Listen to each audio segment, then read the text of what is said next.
سوال اول، حضرت یعقوب علیه السلام فرزند چه کسی بود؟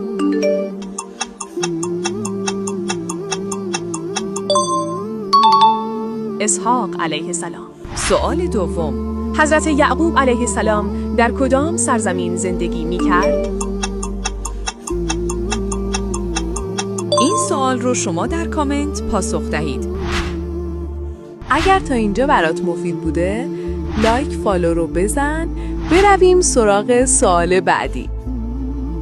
سوال سوم، حضرت یعقوب علیه السلام چند پسر داشت؟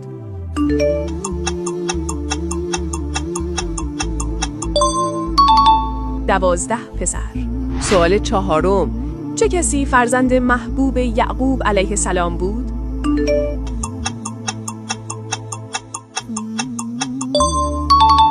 یوسف علیه السلام.